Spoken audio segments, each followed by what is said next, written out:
Dr. Jazz.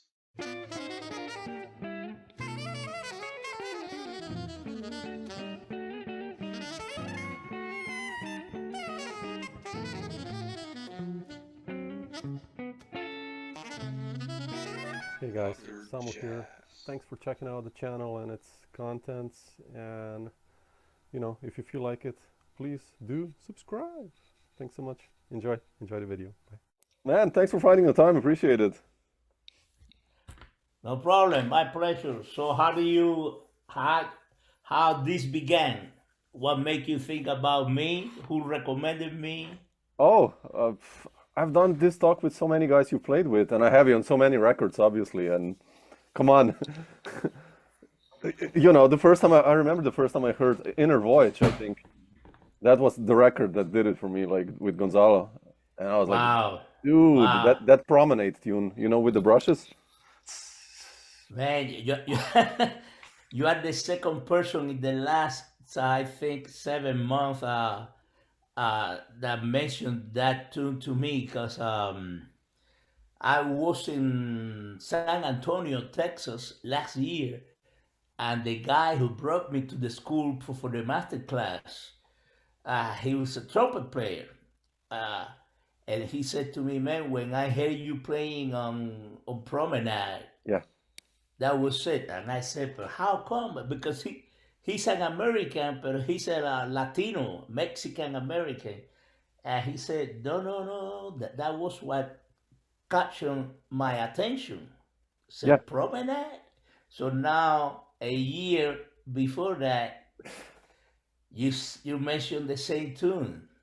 yeah. Funny, right? I mean, I have you on Tito's records and Paquito and McCoy and Claudio. I have you on so many records, man, like 50 CDs. But it's just that tune. It's something. It's so simple, but it's the way it's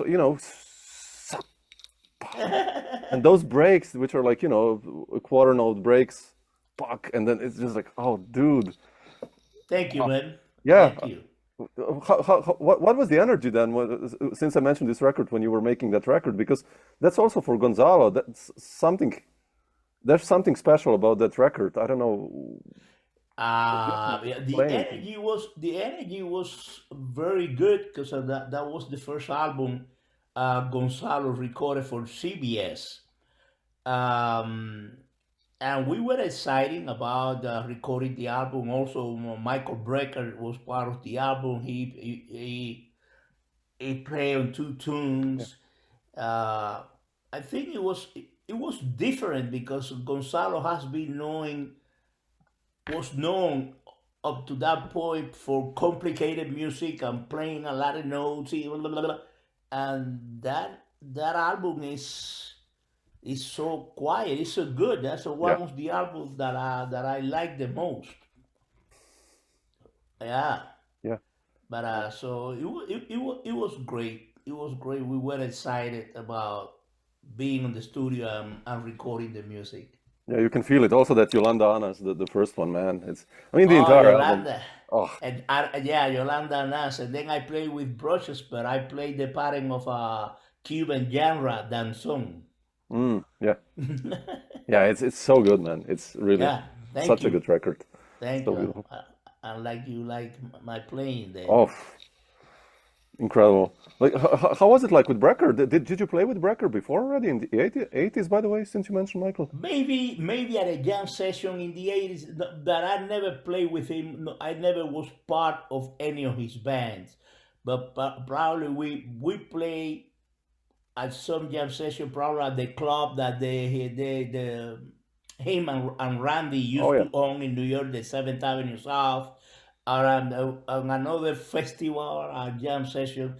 But that was the time. That was when I spent more time with Michael. We had a great time. He was such a great human being. Aside of the incredible playing, yeah, he was a very nice guy, very very humble. Yeah. yeah. I've heard stories about that. Yeah, and he was a monster player, obviously. Yeah, yeah. Ignacio, I wanted to ask you, like, I watched today on YouTube, like some clips with you and Dizzy, and which is from 1981, man, and it's so cool to see that. It's like, what's your story with Dizzy? I mean, you decided to come to New York, and Dizzy Gillespie invites you to his band. Like, how did that happen? Like, that's Well, it was coincidence. Uh, Too many people in the United States and probably around the world may think that my relation with Dizzy Gillespie began in Cuba. And it was not like that.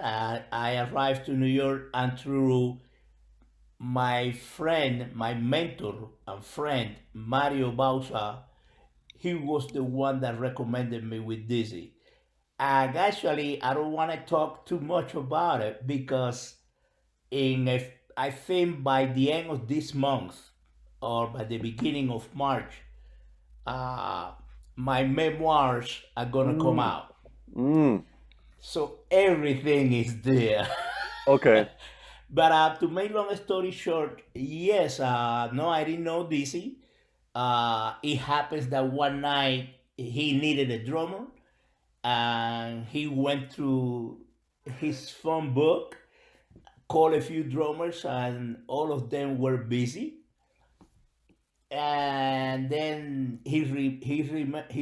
remembered that Mario Bausa had spoke to him about a Cuban drummer, and that was it. I was available. Mario called me, and I just jumped right on it. So no rehearsal, not and that was the first time that we met officially. We met briefly in Havana, but at that time my English was zero, and I just shook his hand and say hi, and that was it. Yeah. But that day that when we play in the 19, actually that was in 1980, December 1980. My dear friend that is no longer with us, Jerry Gonzalez, Yeah. was the one that took me to the club and served me as my translator. But the point is that a lot of people think that I had connection with Dizzy Gillespie, that I moved to New York, that I called him up. No, Mm, all that is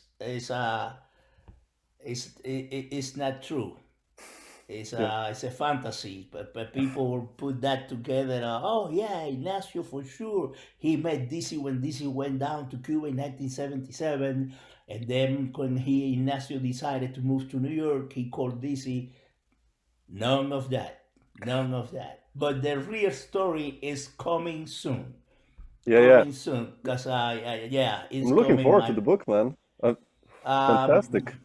Yeah, yeah, I think it is. I think it's gonna clarify a lot of things. People are gonna find out about my life, how my Yeah. passion for jazz began, how were my stories in Cuba, so forth and so on. My passion for jazz, my efforts in order to play and listen to the music in a country where it was almost prohibited at Yeah. certain point. So everything, how I got the gig with Dizzy and how I was able to play with other people, so forth and so on. So my story is there. So I'm I'll very buy it, excited. man. I'm very excited, and I Yeah. think that probably a few musicians are going to appreciate it, and also non-musicians because the book reveals how hard it is for an immigrant to leave his country, come to another country, um, Yeah. and fight for finding his space, adapting to a new way of living. And in my case, also I have to add, or I added in the story, that when I left Cuba, my family stayed behind, Oh, yeah. and the Cuban government didn't allow them to leave the country for 4.5 years. Shit. Yeah. So, and all the things that I went through in the United States as an immigrant, and so I think it is, it is an interesting book. Oh, man, I love reading these. I always love reading jazz biographies. I've read Peter Erskine's, Kirby's, all these guys. Like it's just. Uh, but this interview is anyway gonna come out in May. So by then, all the people will have the book, so we can share some of the stories at least. Okay. But Okay. how was the first gig with Dizzy? I mean, how did that go? Did he just call out tunes and you started to play, or like? Man, back in the days, most of those people, when DC, well, I played with him for the first time in 1980, and then the following year, he was looking for a drummer. And he offered me the gig through Mario Bausal, because as I said, my English, I didn't know the meaning of yes when I arrived to the United States in 1980. And and I remember he called a rehearsal. I went with Mario, and we rehearsed like three tunes. And after the third tune, Dizzy called the rehearsal off, and he said, he told Mario, tell Ignacio that he will learn the rest of the repertoire on the road. Wow. So that was it. I learned the arrangements by playing. I making mistakes, but that was the most of that was the way most of band leaders back in those days The elders. Yeah. hire musicians. There were I don't recall um, three or four names specifically that will set up time at a rehearsal place and rehearse with you. As you know, probably you weren't even born. There were no things like an iPad or I Yeah. send you the music by fax. Absolutely. So you you either have to learn the music on the spot or you have to be a good sight reader, which fortunately I was, but DC have no charge. But you have to be a side reading. Your side reading has to be good, so you will go probably to a rehearsal or maybe at a concert. They will pull out the music and say, "Hey man, let's try this." Shit, man. Yeah. Uh-huh. Yeah, yeah. So that was how it was, and I learned the repertoire and stayed with him in two periods, um, almost 12 years, because at a period due to my immigration situation in the country, I was forced to leave the band for 3 years until I became American citizen. All those stories are in the book with all the details. And you and people are going to laugh Yeah, yeah. I because believe that. this aside of being when I think about him, I never think about the genius. I think about the human being, my Person. friend, Yeah. and there are a lot of quite a few good jokes and thing, and the intimacy between him and me, how we treated each other. Beautiful, man. So it is great, and it has brought me a lot of great memories. I have to admit also that many things have brought me sadness, reminding things that that weren't so pleasant in my life. But regarding this event, people are gonna know. Those who doesn't know, I'm gonna know the real DC, his incredible human side. He Yeah. was that's what his human side to me was way bigger than his genius as a musician. Yeah. The human side was amazing. And don't get me wrong, I'm not trying to portray Dizzy as a perfect human being. He was a human being. Yeah, He yeah. made Of course. But he made mistakes. I probably was one of the few friends who was able to give him shit about his mistake. I'm telling, hey man, that's not good, but and he would listen to me, of course. So, but his human side and so important. Yeah. yeah, he was a funny. I always said this. If he wouldn't have been a musician, he would have been an incredible comedian Comedian. Yeah, yeah. I got the for idea. sure. for sure he would have made a career as a comedian. And when I mean as a comedian, as a top comedian, he would have been that that that person, that nickname Dizzy would have been Dizzy Gillespie the comedian. Yeah, yeah, yeah. I've heard stories, man. Yeah, yeah. It's Yeah.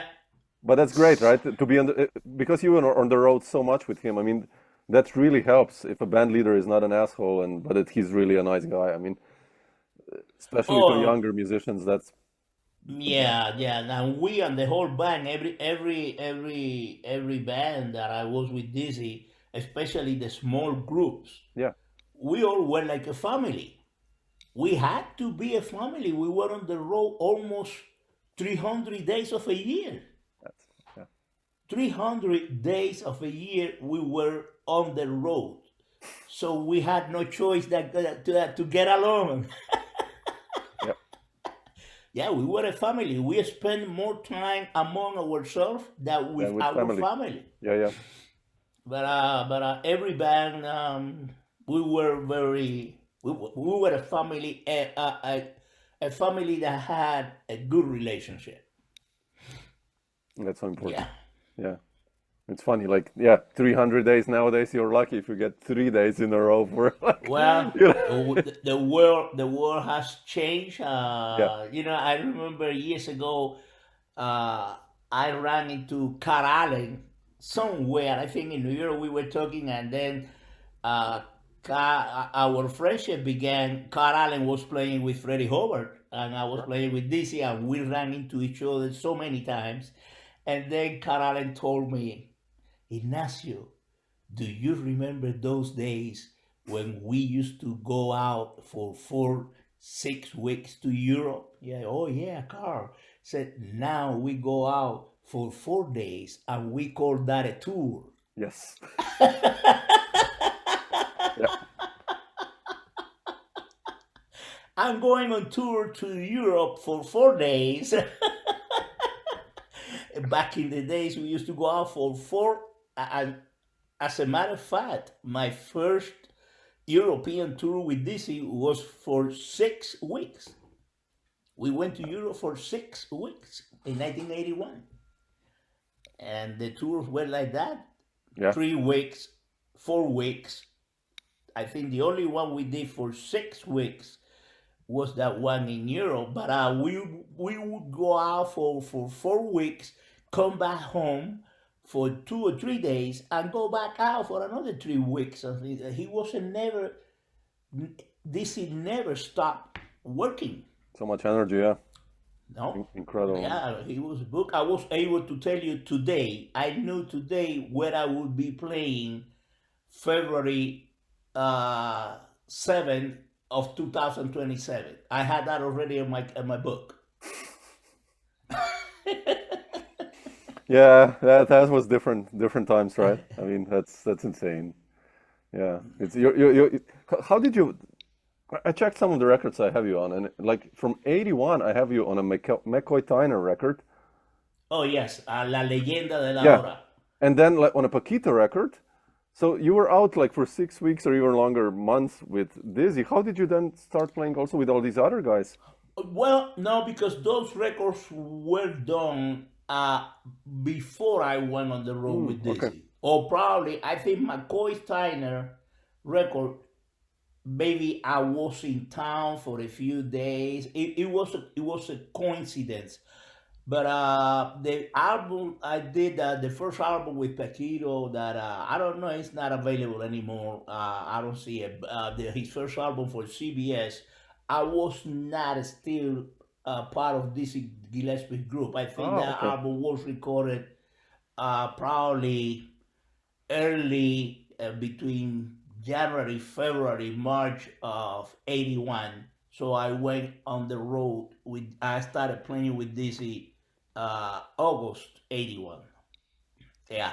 McCoy, I think the McCoy album, I don't remember, I can't recall. Maybe it was recorded also in '81 Mm, or maybe in '82. That I'm not very familiar. But McCoy album also coincidentally was also for CBS record.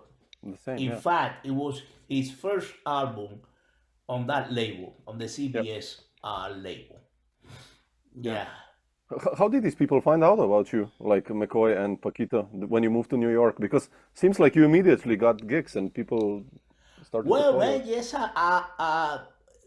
this is the story. I got to New York way before Paquito. So meeting Mario Bausa was the one that opens the doors for me in New York by recommending me with different people. And Mm, another thing that I told you at the beginning, back in the days, for many gigs and especially for recordings, you had to be a good sight reader.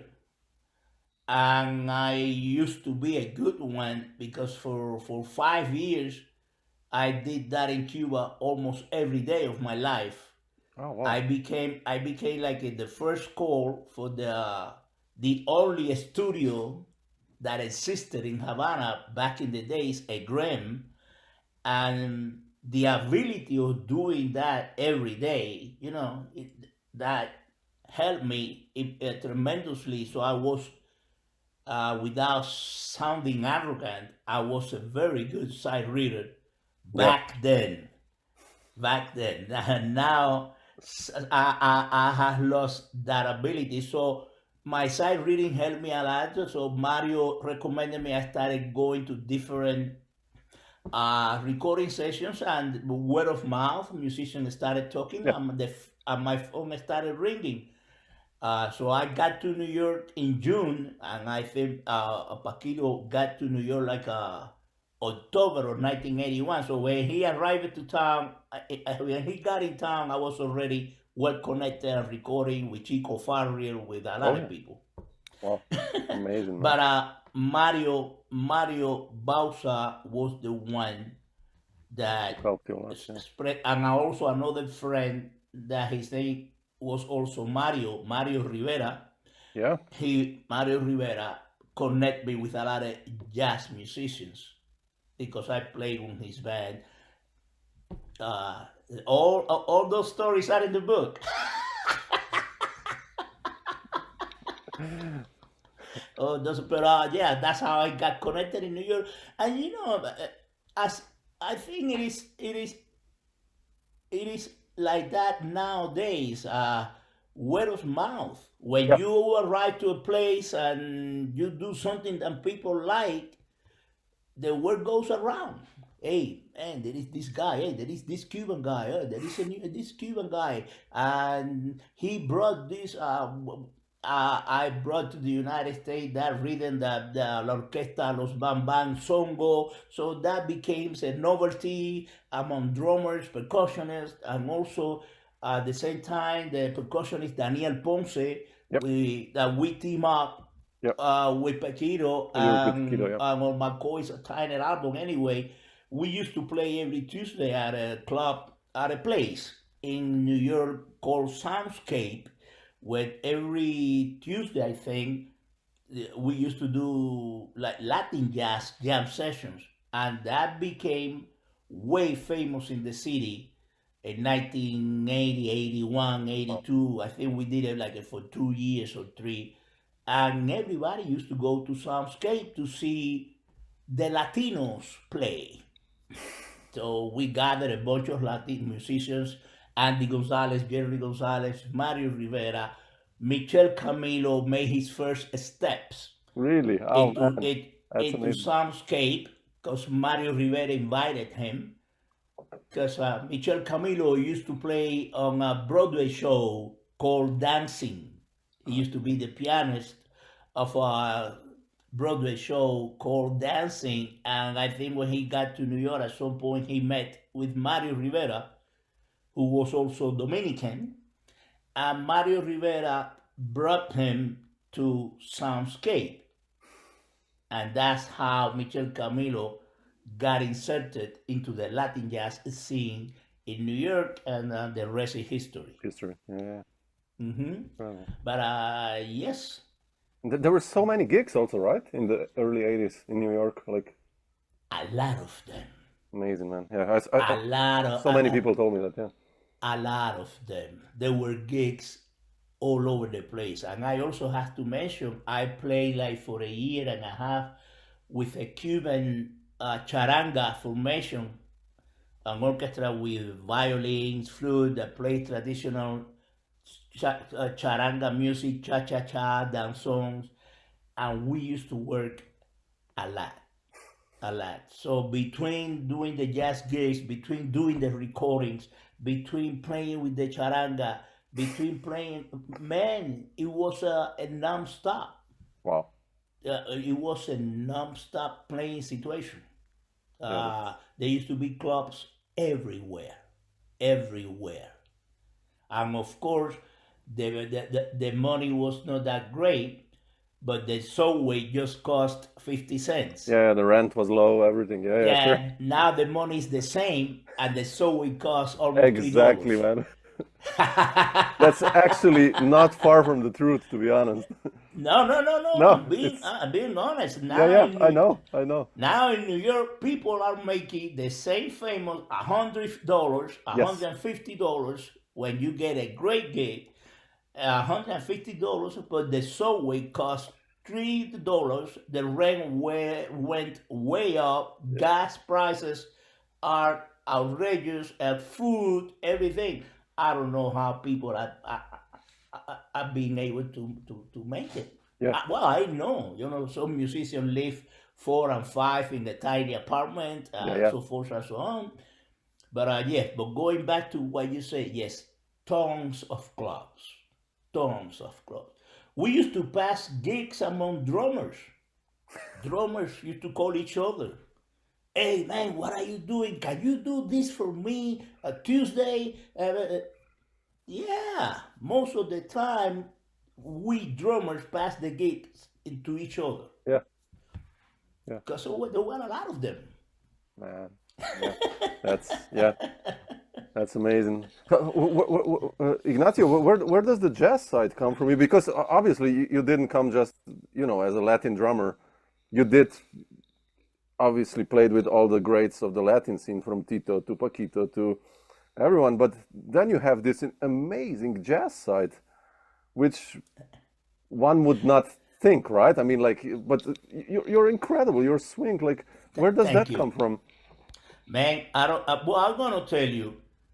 It is hard to describe, but I always tell the same story, and I will say the same story until I leave this planet.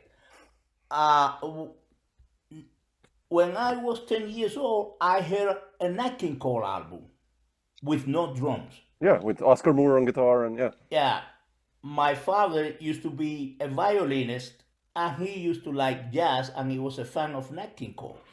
Because I don't know, not too many people knows that Nat King Cole went to Cuba and he performed for, I think, for 2 weeks or 3 weeks at a famous cabaret in Havana, Tropicana. really, I didn't know. And so Nat King Cole was well known in Cuba. Also, Cuba, due to the proximity to the United States, the Havana Jazz Organization, or whatever was the name, they used to bring American artists to Cuba. So Cuba always had a jazz tradition. American artists like Sarah Vaughan, Stan Getz, Roy Haynes, who was in Havana too. So anyway, one day I heard Nat King Cole, and I fall in love with jazz. And when that happened, I was 10 years old. Wow. I fall in love with jazz. And from that moment on, I just wanted to listen to that music. You wanted to listen to that music, and I don't know. I think that is something probably that I brought, and but also by listening and listening and listening and listening and listening. But I remember in Cuba, always people used to praise me for my jazz ride. Yeah, They used to say, "Hey man, this kid can swing. yeah, He has no." The saying in Cuba was, "He has swing. He has swing." And that was developing, and then the pinnacle arrived when I was able to live in New York. Because I'm gonna be honest to you, I didn't play jazz 20 years ago or 30 years ago the way I play it now. Yeah. So New York was uh, New York and Dizzy Gillespie was a great school because being with Dizzy, I was able to see all the greats, like from 20 feet apart. I saw all the greats. I started listening to all the music that I wanted, and I still listen to jazz every time possible. So, Hmm. but I think also that that's something that I don't know that you bring. I don't know if You you have want it. You already don't. Yeah. you have it. Yeah. You Yeah. have it. Yeah. A lot of people doesn't like to hear that, but I have to be honest. It's what we said. Hey man, you can learn and you can uh, make your ability of playing jazz better. But if you don't swing, you're not gonna learn that at any university. You're not gonna learn that even if we bring back down Matt Roach, Tony Williams, Elvin Jones, you're not gonna get it because you don't have it. Yep. And that's a side that a lot of people doesn't like to talk about.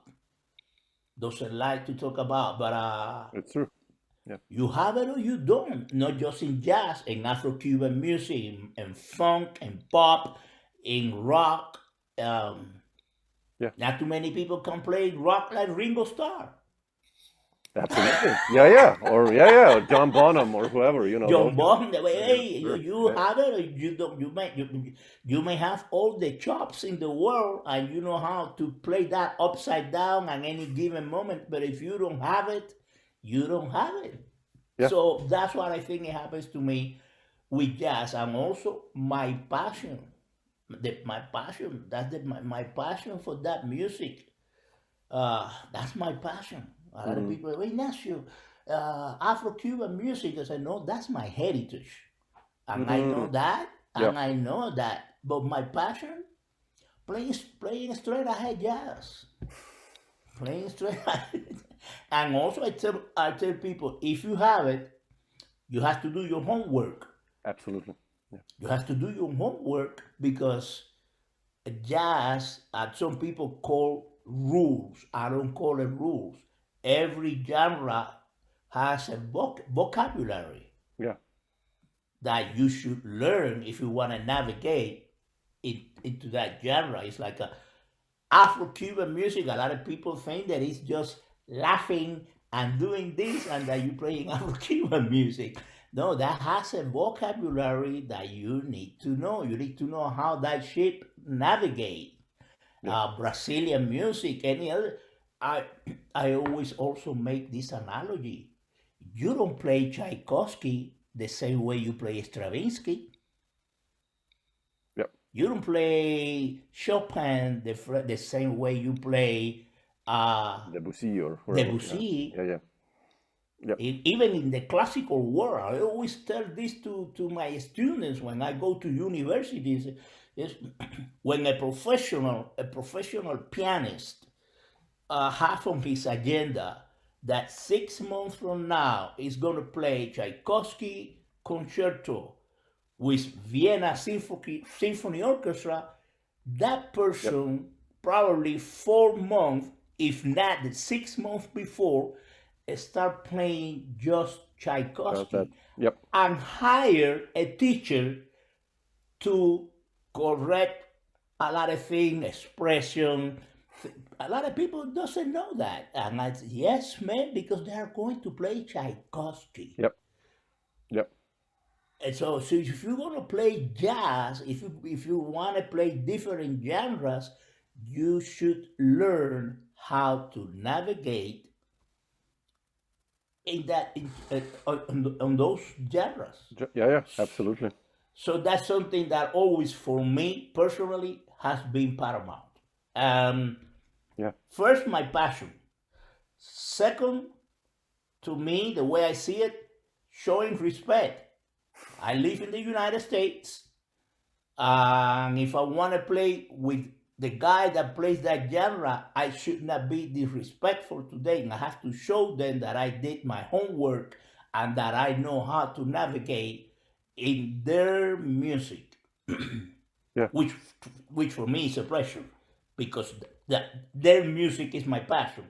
But also it's a way of showing respect. That's the same way when people come to play Latin music, that I tell them, Yep. man, you should show some respect. Do your homework.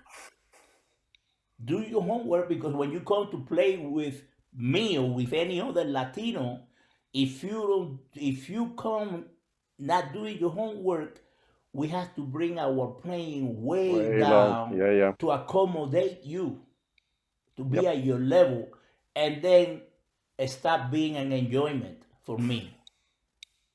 Yeah, and I'm enjoying that because I have to be, let me see, because he doesn't go, I don't want to throw him off, or blah blah blah. And so I have to Absolutely. be aware all the time of saving the music, saving the band, and Yep. that's not pleasant.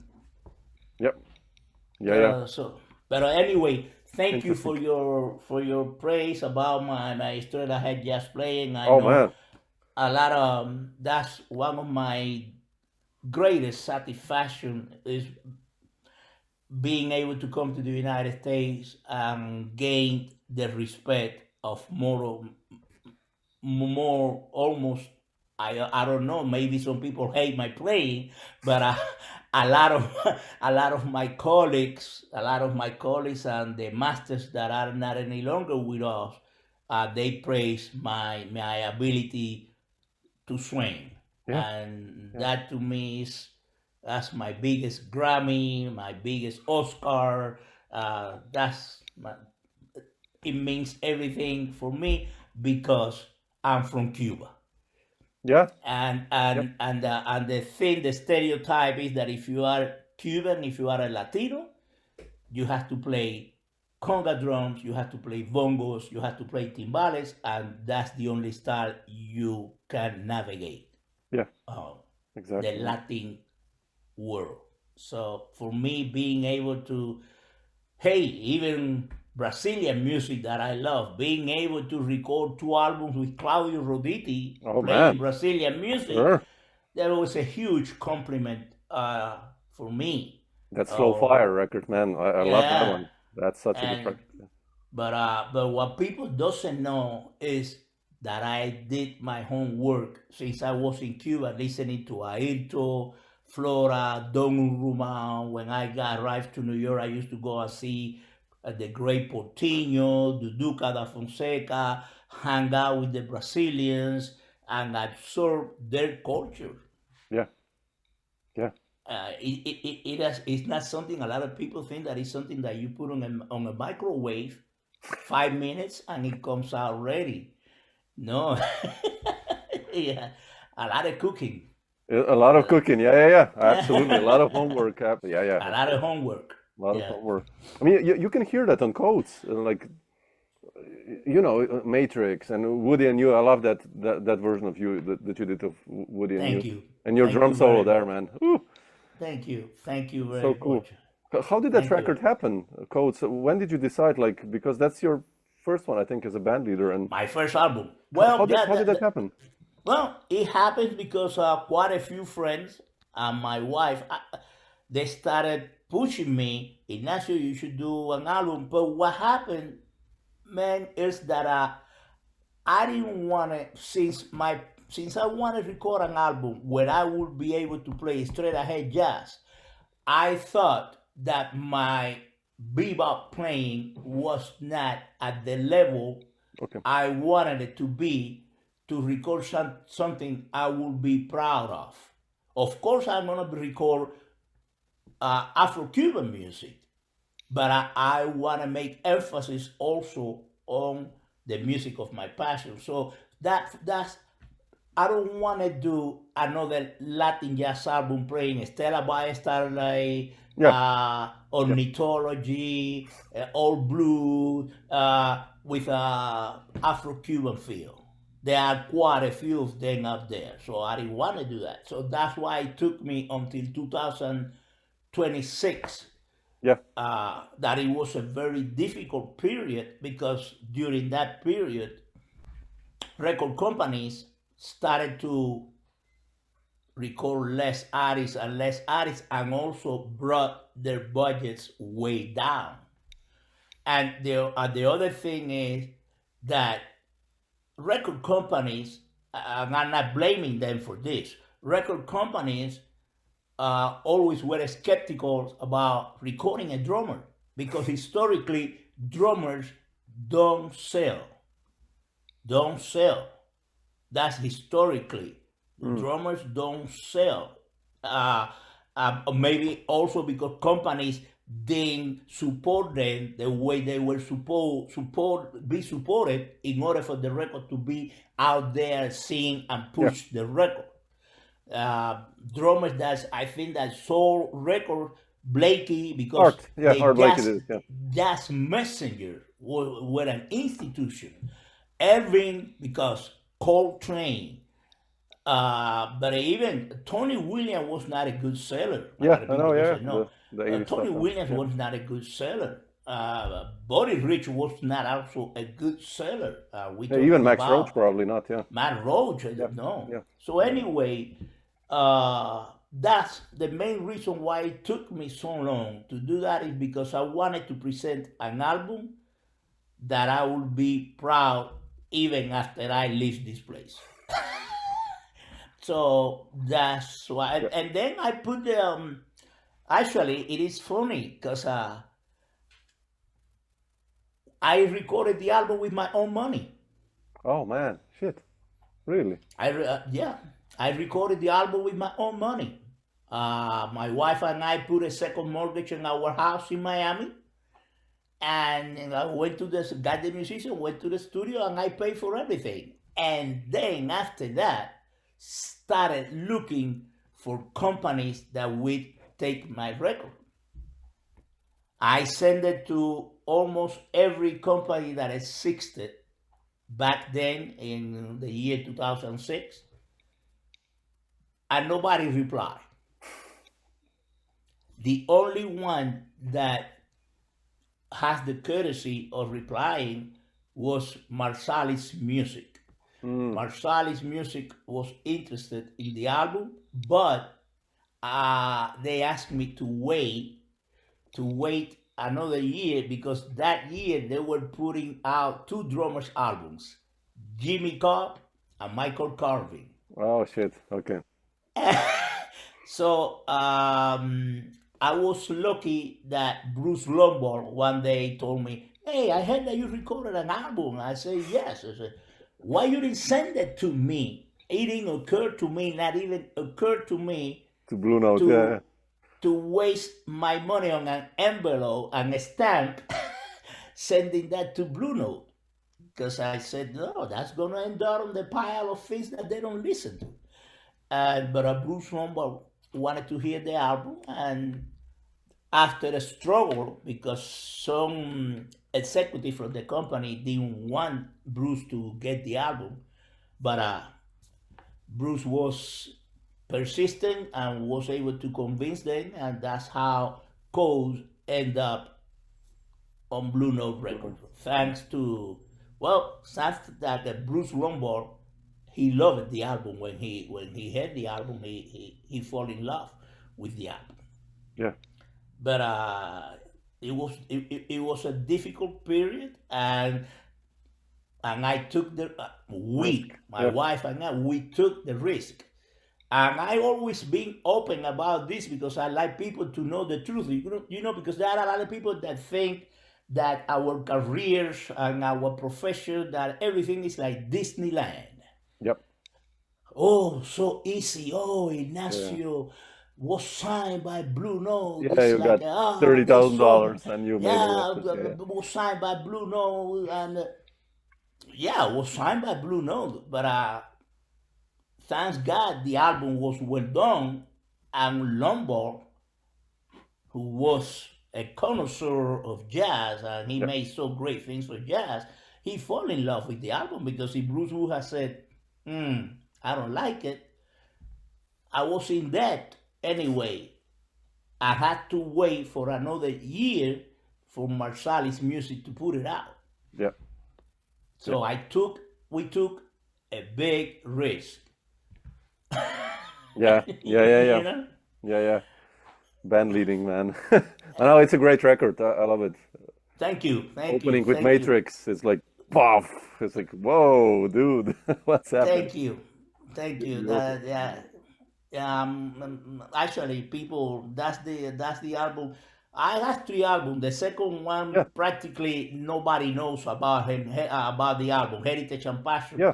That's an album that nobody knows because the company decided not to do any promotion, Shit, yeah. so forth and so on. And this third one, Straight Ahead from Havana, also I think that's an album that I don't know, maybe because Codes was a blue note. but I'm very proud. I'm very proud of that album, even though I know that if I would record that album nowadays, my playing would be way better than in 2006. Interesting. Wow. Yeah. Yeah. But, Yeah, still, it's a strong record, man. Really, it's a good record. Thank you. Top level. Ignacio, not to take too much of your time, and you No, will anyway. no problem. I just wanted to ask you about your story with. We mentioned Gonzalo in the beginning. Your stories with Gonzalo and Charlie Haden, obviously, because they're probably kind of intertwined. Like, how did the story with Gonzalo initially begin, and how did that lead to Charlie also? Okay, but Charlie and Gonzalo has been friends Way back, way before I actually met Gonzalo, whom I met briefly for 10 minutes in Havana in 1979. I think he was 15 years old. Wow. And I used to be a good friend with his brother, Jesus Rubalcaba, who was also a great pianist. Oh, I didn't know. Great pianist, Jesus. We used to go to the conservatory together. But my thing with Gonzalo began in 1996 in Puerto Rico Jazz Festival, Heineken Jazz Festival used to be called. Yeah. And he was going to the festival with his trio, and I was going to the festival with Tito Puente All Stars and with Danilo Perez Quartet. So I was already booked. So Gonzalo's drummer at the time, Julio Barreto, Oh yeah, exactly. for some reason, that the United States it was a rumor that he would not be able to getting the visa to come to the United States. And the director of the festival called me up. I used to live in Miami back then, and called me up. He asked me, Ignacio, do you have? Because Gonzalo was living in Dominican Republic, but always was attached to Cuba. And for people, they thought that Gonzalo was living in Cuba. Okay. Other people thought that Gonzalo was tied to the Cuban government. A lot of BS. So, but anyway, the guy asked me, this is the situation. It seems like Julio Barreto is not gonna come. Gonzalo has to perform was supposed to perform with Eddie Gomez and Julio Barreto. And I want to ask you if you have any problems, because the political situation, if you have any problems playing with Gonzalo.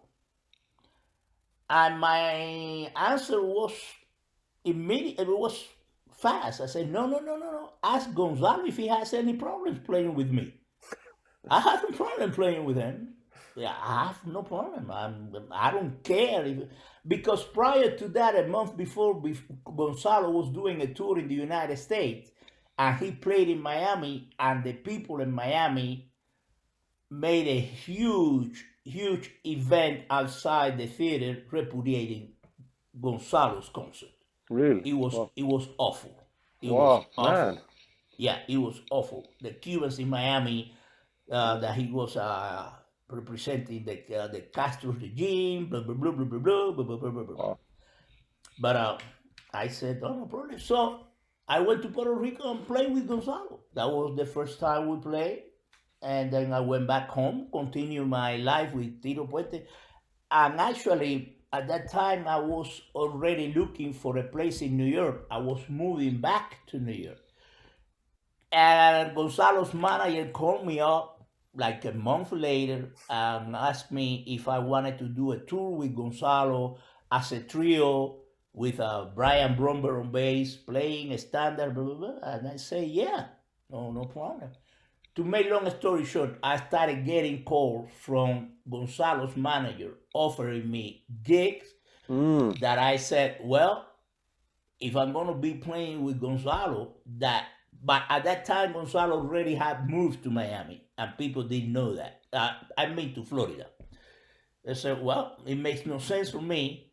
If I'm going to be playing with Gonzalo, there is no sense, it makes no sense going through those brutal winters in New York to travel with Gonzalo. So I stay here in Miami, and I stay in Miami. So we started playing, as you know, in a voyage, so forth and so on. And then someday, Charlie Haden, that was always in touch with Gonzalo, came out with the idea that he wanted to record a Cuban album playing boleros. So that's how I got involved in the album Nocturne.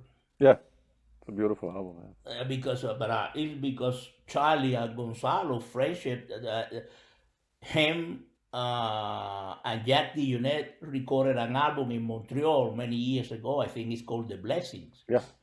So they had that connection. So that's how I came into the equation, playing with Gonzalo, and Charlie was a fan of my playing, and Charlie, that was also very humble, asked Gonzalo, do you think Ignacio might want to play on that album, man? No. So that's how I play on the two albums. Yeah. How was it for you as a drummer to play with Charlie? Man, that has been the hardest job of my life, not meaning because playing with Charlie, it was incredible. But we toured a lot with that band, and all I did for an hour and a half was playing ballads and boleros with brushes. Oh yeah. With brushes. That was it. So a lot of people used to ask me, Ignacio, how can you do it? How can you do it? I said, well, man, that's what the gig calls for, and that's what I do. Yeah. That's it. But playing with Charlie was amazing because I remember quite a few sound checks. We played some straight ahead. Man. Yeah. There you go. That's another explanation that you have it or you don't.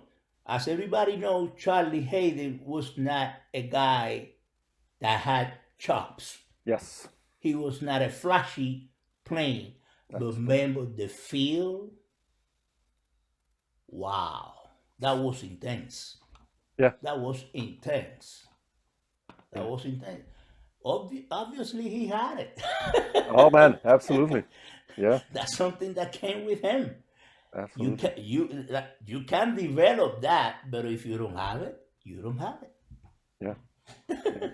It's like like you said, mentioned brushes. We started this talk with Promenade. You with brushes, and then you could do that like with Charlie for 2 hours, and obviously you can burn like crazy on a Latin whatever tune, and it's like that's it's you have it, and also, but don't forget for all the young musicians and musicians in general that are going to see these podcasts, you have it, but also you have to do your homework. You did your homework. Yeah. That is paramount. Doing the homework, meaning listening to the music, listening. Nowadays, there is this, the trend is of watching YouTube to learn how I can do this lick, how I can do that, but nobody presents how should we do this and apply it to music. Yeah. You know, I I post things on Instagram, but what I post on Instagram up to now, that doesn't mean that tomorrow I might do a podcast with showing some licks. You know, the other side that people doesn't know about me. But everything I post is giving something to people that they can learn and they can find later on how to adapt Yeah. that to a musical situation, because that's what it is all about, or at least that's what I want to live. There are tons of drummers out there with chops and that imitates great drummers, Yeah. tons. But you need to learn to play music. I think if we're gonna continue playing music, I don't know for how long. Maybe. That's a different question. Yeah, yeah. You know, but no, that's my philosophy as an educator. I'm gonna give you something. This is my version, something that I came out with. Most of the thing I play the things slow, for you to take this, make it your own, and apply it to a musical situation. Yes. That's it. Simple. For me, it's simple. And when I tell this to the students, they look at me like I'm coming from a different planet. It's simple. Just take it, make it yours, and you adapt that to. Oh, I think Your that what I vocabulary. got. Yeah. I think that what I got from Ignacio may fit here. Yeah. Use it. You don't like it, or you think it doesn't fit, keep it on your toolbox. Yeah. That's It's it. the vocabulary. Yeah. Yeah, in the vocabulary. Yeah. Yeah. Absolutely. Yeah. Absolutely. I wanted to ask you before that, like, speaking of codes, before, are you still doing some band leading stuff or planning a band leading record or Well, not anymore? this is no. I'm going this year. I'm going to record an album. I cannot tell you what it is because Okay. it is a surprise. Okay. But yes, I'm going to the studio this year to record an album. What I have been doing mostly is doing educational work, going to universities. That, being honest, people don't call me as much as I think they should. But that's what I have been doing lately, doing educational work, and it has been for the past 2 years. It has been very extremely immersed on writing my memoirs. That also, it has been hard finding a publishing company. There are quite a few people out there that they sell to you as a publishing company, Yeah. Yeah. and they Yeah. and they are not, and they take your money away. So it has been a bumpy road to do this, but I have been immersed on this of writing my memoir probably for the past 5 years, and I've finally done. Like I said, I hope that this month or by March, the latest, the book is gonna comes out, and that took me a lot of time, Imagine. Yeah. But that's what I'm doing. But going back to do some going up with my leader, with my band as a leader. I can guarantee that because I'm gonna need, as always, you need somebody that believes in you Yeah. and may want to take the time to book you, to book your band. Yeah. Because if you don't have a booking agent, it's extremely hard. Because it is extremely hard when you have to do the deal yourself, when you have to deal with a promoter, and when you have to negotiate it's not good. It's not good that you have to do that. Yeah. So, but for the music world, yes, we I think we have almost all everything ready for going to the studio in May and come out with another album that Beautiful, I man. hope people and a project that I hope people are going to like. I know Beautiful. that some people are gonna like it. Beautiful. Looking So forward. so let's see what happens once. I would say let's say July. We're gonna Okay. record in May after the mixing, the mastering, blah Yeah, yeah. blah. Maybe we'll be able to say, well, here it is, and Beautiful. let's see what happens Looking forward, after man. that. Hopefully, I'll be able to do, even if I have to do it myself. And well, Oh yeah, nowadays that's yeah, even quite but doable actually. So yeah, but it's doable. But it's always a disadvantage because yeah, yeah, there are some aspect of the business, and I don't like it. I don't like it telling the promoter, man, I demand this because I have paid my dues and because yeah. I have done this. I'm not gonna allow you to treat me like a guy that came out 2 years ago. Absolutely. And that's something in the business that a lot of people that are also new in the business, they don't understand. Well, if so and so comes here with under these conditions, Tony Williams has to come here with on the, not that I Exactly. compare myself with Tony Williams, but on age, he was older than me. But you know what I mean? Yeah, yeah. Absolutely. There are some parameters that everybody Absolutely. knows that should be met. There are some parameters, but most of the time people try to get away with murder. Yeah, yeah. It's also about respect.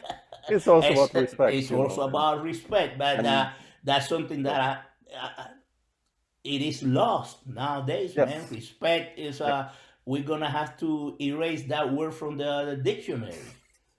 yeah, Respect in many regards. In yeah, many regards, no respect, yeah, no respect. No. That's it.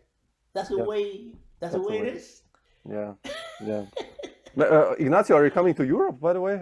Any chance? No, No, no. right? I went the last time I went to Europe. I think it was 2 years ago because I received a last minute call to go out with a project. It was like a McCoy Tyner tribute project Mm, that his bassist Avery Sharp yeah. put together. And at the last minute, the drummer that they had for the lined out for the gig canceled. They had some trouble, and I think it was Avery who said, "Well, try Ignacio." And I was available, and I went to Europe for. I think we were there. We were out there for 10 days. That was 2 years ago. No, no, Okay. I haven't. I, listen, that's another thing. I would love to go. I love playing with different people because that makes you, I think, a better drummer. You Yeah, yeah. learn, Absolutely. Yeah. but the conditions of traveling are extremely hard. It's changed. Yeah. Extremely, everything has changed. Everything has changed, and I'm not meaning because I know I'm famous out there for being difficult. That if I demand a business class ticket, oh no no, you cannot bring Ignacio, blah blah blah blah blah. But I always tell people, let's talk. You never know. Maybe I do want to play with you. I Yeah, want yeah. to do that. But in general, man, the business has come way down, Yeah. and I don't know. There's no respect, and the thing is that I'm gonna be 73 years old, Oh, and wow. Yeah. I have seen a lot in this business. I know promoters that I saw them when they began, and then they became almost millionaires in the for the doing this type of Yeah, yeah. business. Yeah. So I know how the business work.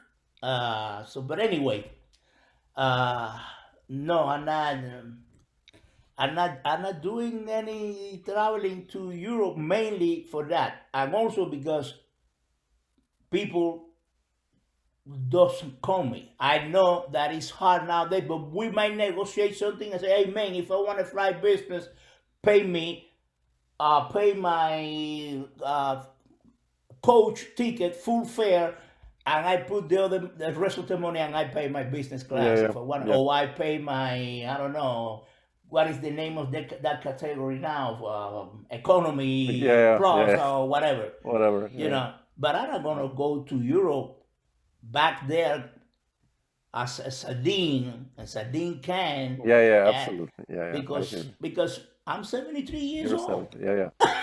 I hear I'm you, not man. a, Absolutely. That's the argument. Seriously. I'm not a kid anymore. Absolutely.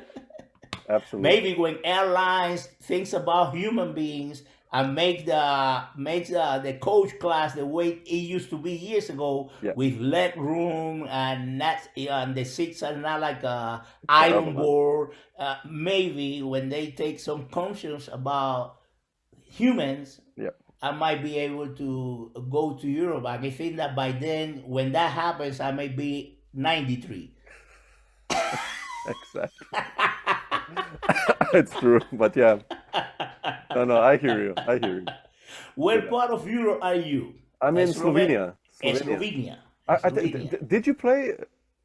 I think I saw Dizzy Oh yeah, we in play at the, Maribor. You played in Maribor, in my hometown, with the United Nations Orchestra. What? probably so, man. I'm sure. I went with I was on Disney. that gig. This is my hometown. That is where I live, and that must have been like early '90s. I was like really starting with jazz back then, and Yeah, sure, sure. I remember going to Slovenia with Disney. yeah. So Yeah, yeah, it yeah, was you on yeah, yeah, drums. yeah. So And I think I went with Gonzalo as well. I think I went to to Slovenia Ljubljana, probably. Yeah, or Ljubljana. I yeah, think. yeah. You played Yeah. Ljubljana Jazz Festival, I think, with Gonzalo. Yeah, Or I don't know if I went to or Ljubljana with my quartet. maybe. I Yeah, has been there quite a few times, yeah. no, 3 times. Yeah, I saw you. I saw you with definitely with Dizzy. I remember. yeah, yeah, yeah. With this and the United Nations. Yeah, yeah, yeah, Yeah, yeah, for sure, yeah, yeah. for That's sure. where I live. I mean, that's so it's a nice place. I'm not complaining. You know, the quality of Yeah, life. It's still good. yeah, yeah, and so it's cool. It's nice. Compared That's to the good. States right now, man, what I hear is like, whew, My God, I don't even want to go there. my You God, know, no, crazy no, times. But crazy. I never thought that being 73 years old, I will be seeing what I've seen. yeah, it's insane. Let's leave it at that. Let's leave it at that. That's Yeah, to yeah. me, that is shocking. It's shocking because I thought that I would be, everything would be quiet, nice, Yeah, smooth. And I'm talking about not just the business music, the world in general, yeah. and It's insane. Yeah, it's it insane, is really. insane. It is insane. But Oh well, that's what fingers it crossed for is. the better, man. Yeah, You know. yeah, Yeah, yeah. man. If you're ever gonna be in Europe, Ignacio, or planning, just drop me a line. We have a guest room here. You know, we can hang, whatever. I can show you around. So let me know. Well, hey, You man, know. like I said, I love Europe.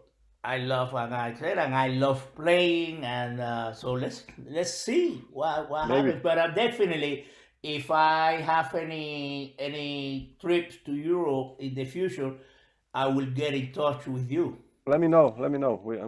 We got to hang, and I can Yeah, maybe yeah, fix yeah, some. yeah. Maybe I can fix a master class also here. You know, I have a music school here and stuff like that. So You have a music school there? yeah, yeah, yeah. I've been teaching for the last 30 years, 25 years. So Uh-huh. and playing gigs, but Yeah, yeah, yeah, yeah, yeah. you know, The regular stuff. yeah, the usual, Play the usual shizzle. the usual. Yeah, yeah, yeah, yeah, yeah, But yeah. Playing it's gigs, nice. teaching, and I'm not complaining. It's good. yeah. So So this podcast is going to be out by May. yeah, yeah, yeah. I have quite a backlog still of some players, and so usually in May, and I think it's a good promotion also for your book if when it's coming Oh out. So yeah, that's nice. So I'll mention that as well in below in the yeah, comments. And yeah. cool. All right, man. So listen, it's been a great pleasure talking to Yes, you. you too. Thanks so much again for taking the time. I really appreciate it. So Thank you for having me. cool. Thanks, All the Ignacio. best. Stay Okay, strong. Bye.